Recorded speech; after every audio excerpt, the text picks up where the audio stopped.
Hello, my name is Apple of Doom, and welcome to another Geometry Dash building video. In the last video, we finished off this whole massive section of gameplay here, segmenting into 8 different parts, which is a ridiculous amount, but there's a lot more. I did a lot more. This isn't done. It's all this more and it's still not done. So I hope you guys are excited to get into this week's progress update as I show you the different paths there are in the level now. I just love giving myself more work to do. So if you end up liking the video, don't forget to leave a like, subscribe, leave a comment down below letting me know what you think of the level or any other details you want in this or literally just whatever. And let's get going.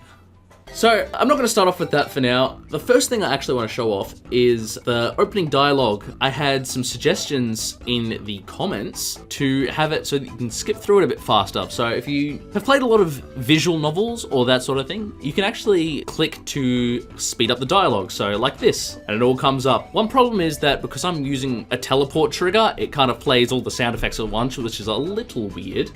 Like if I do that, you can see what I mean. So this is very useful for getting straight into the level. I haven't touched the loading screen yet, even though that's a thing to do, and you get into the level a lot faster. So let's take a look at how this works. So the way I used to have it was I used to have a bunch of teleport triggers you'd jump into, but I found that was a bit of an inelegant solution. So what we've got now is a bunch of teleport triggers here set up with this touch trigger. Now what this touch trigger does is every time you touch, it toggles on groups, in this case 624, which teleports you. So if I do this and skip through, I'll pause it, we'll take a look down. You can see all these teleport triggers are now enabled, and I'm in this section, which has a different touch trigger, which will then move me into this section. If you remember, this was kind of the holding bay that plays the loop of the little arrow going doot doot doot down in the corner. And then I press again, and it all works perfectly. So it means you can really just like skip through all of this very easily if you want to, which I think is great for player agency. You know, if you've accidentally exited out of the level and you want to get into it again or something like that, makes it a hell of a lot easier. The only problem is it's a little buggy, and for some reason sometimes you'll get trapped and the touch won't work. Not sure why it does that. If anyone knows, please leave an answer down in the comments below. That would be greatly appreciated. But that's kind of the main extra thing I've done.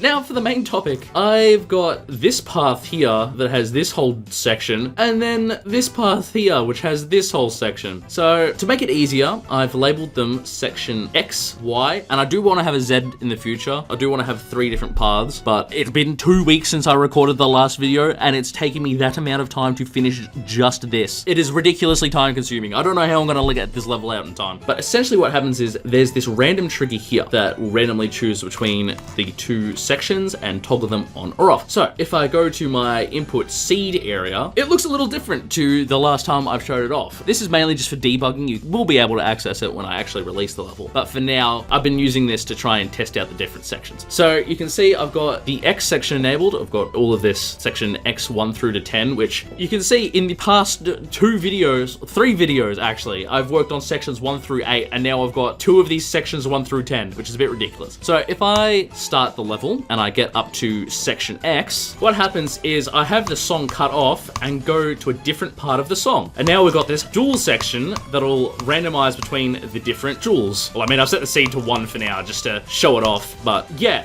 this was a bit of a nightmare to put together because I had to make several dual sections, which it takes a lot of time to get right. And with this level, I want it to play right. One of the main core values, I guess it's a core value that RobTop wants builders to kind of keep in mind, is how sight readable it is. So I've really put in a lot of effort making sure it's kind of simple. Now, you'll notice that there's a massive section of area here that's actually blank. And what I want to do is the first section of the song will be what we've worked on the past 3 weeks, sections 1 through to 8. Then there'll be a skip to a different section of the song where you'll have path X, Y, or Z. And then at the end of that, when we get to here, which is the kind of paused open area, this will be like a cutscene or something like that, like a small animation. Because I want to have the small little computer guy we created earlier, which I'll put a little thing in the top right corner if you're interested to see the character I made. I still don't have a name for it, so if you want to name it, feel free to in the comments. But I want to have a little animation of it do something here. So I've left a bit of space because I really want to aim for to mythic, you know? I've put in so much effort so far. I want to make this a mythic level. I want to aim high. I want to get that $500. So part of that is I looked at a bunch of different mythic levels, and a lot of them have kind of cutscenes in the middle, or like different things to kind of break up the gameplay a bit. And it adds a lot of character, and I feel like I need that sort of character here. So that's what that's all about. Now I'll show you the next section. So if I come here and I press the path, I've got section Y, which I've only done Y 1 to 8. I still need to do a little bit more of it, but I'll show you guys what that looks like, because this was also not easy to implement. And so of course you get to this part, and then it'll teleport you to a different part of the song.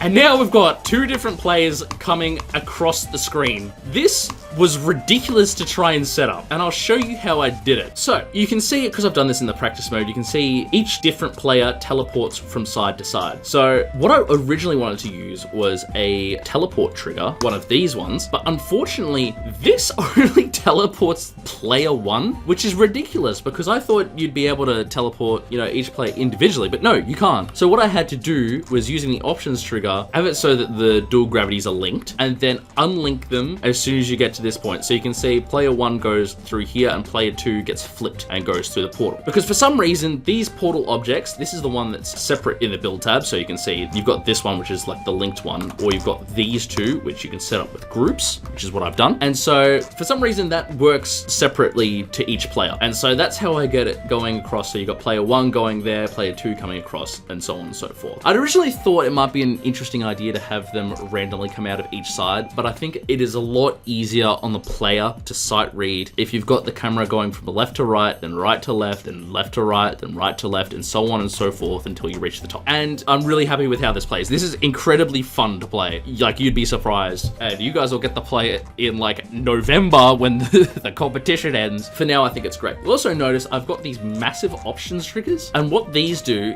is turn off and on disabling the player 1 and player 2 controls. So these are player 1 and these player 2, and so on and so forth. And so what that does is, because you've got two different players overlapping between things, if you click in an awkward position, I'll just quickly go in and show you guys what I'm talking about. So you notice how the player, there's like a bit of overlap where both players are present at the same time. Now in Geometry Dash, you use the same button to click for both players. Well, in like this sort of mode anyways. So having the options triggers on the side means that if you press in a part where you're not supposed to, like in one of these transitional areas, you're not going to mess up the original jump here. Like if you click here and accidentally have this click and you go, whoa, crazy all over the place. It's like a safety net. So having these here is extremely, extremely important. I also had to do a lot of work on both sections to get them to line up. So with the dual part here, path X, which is the duals, they are set up in a way where it's locked to the camera, but only on the Y section. So that means that if you have it set to both X and Y, like you have this not enabled, it means that the camera will not sit in line with the player properly with this yellow line here. But if I have it just set to Y, the camera will stay going the same horizontal distance, but you can change the Y of it. So very, very useful, especially because after you finish this dual section, you kind of enter this free-flowing section that's pretty similar to what I worked on in the last video. Again, if you haven't seen the last video, I'm going to put a little thingy up to it in the top right corner. Go check it out if you have not. And so these are all chopped into different sections. You can see this is the first section, this is the second section, so on and so forth. And so I had to do the same trick I did with this area, where once you enter one area, you can move them all down and so on and so forth. And so you can see it in these move triggers. If you enter the first seed, it'll move everything up 100. If you enter the second seed,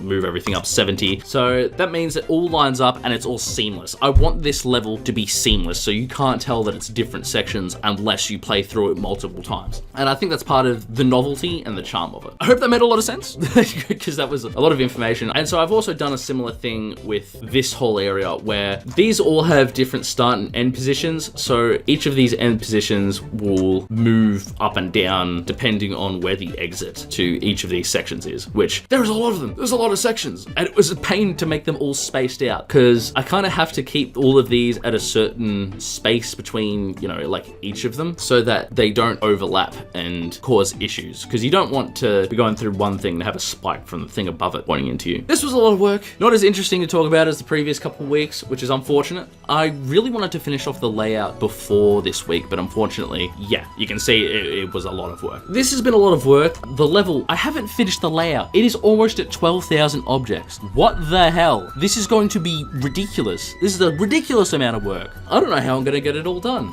What's even worse is if I go to create like an object, my next free is group 671. The layout's not done. There's 761 groups. That's ridiculous. That's nuts. It's unbelievable. And so, for all of you who've been keeping track of the amount of possible level combinations, in the last video, these 8 sections took up 625,000. Well, now there's an extra. Let's run the math on that. So, this whole section is 5 to the power of 8, and then you times that by this section, which is 4, because there's 4 different groups here, to the power of 4, because there's 4 of those, and then times 3, because there's 3 of these end sections, to the power of 6.